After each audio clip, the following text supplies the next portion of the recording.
Hello and welcome to Star Citizen Sunday. This is a weekly show which covers all the news from Star Citizen from the week just past.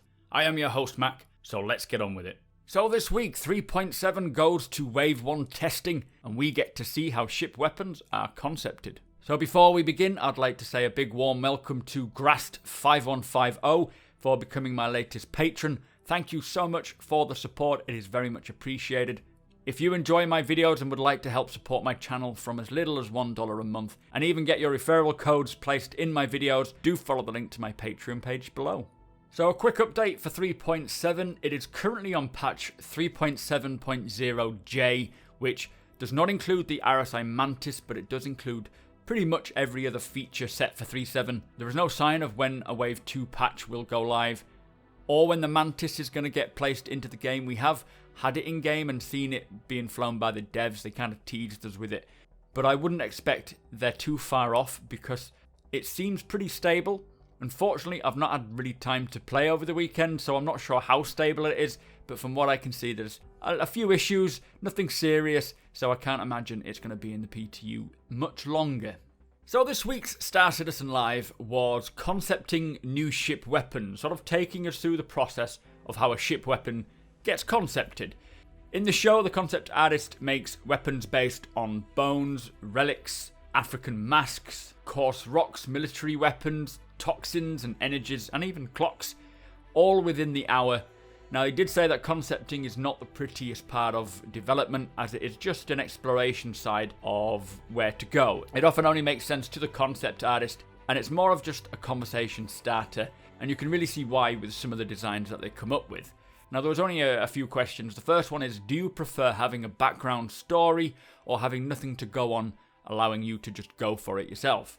Now, he says that having a background established does help and can make it a lot easier to create the art, as it gives you a starting point, and as a lot of us know, the starting point is always the hardest section.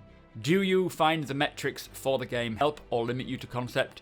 And he says it definitely limits, as all the weapons have to follow a set pattern to allow them to be placed on the ships.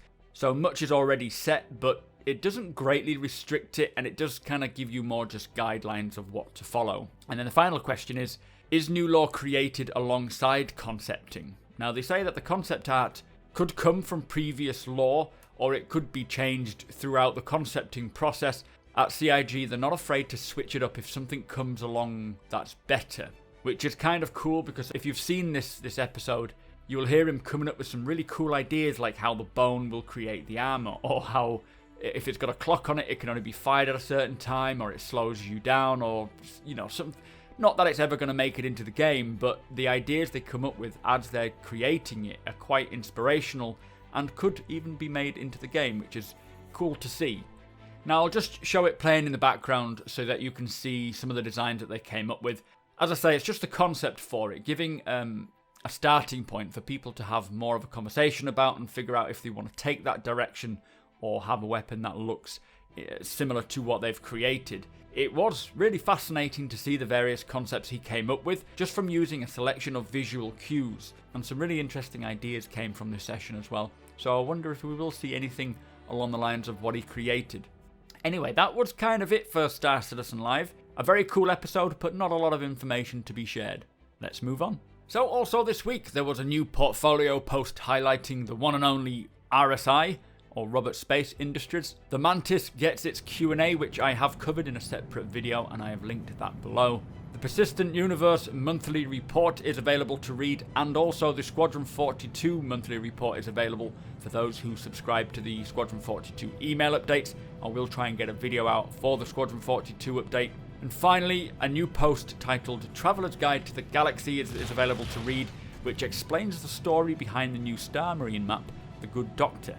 So that brings us to the end of the show. Thank you so much for watching. Be sure to hit that subscribe button so you don't miss a video. Hit that thumbs up if you enjoyed it, and share the video with all your friends. If you like what I do and want to help me make it better, follow the link below to my Patreon page to learn more.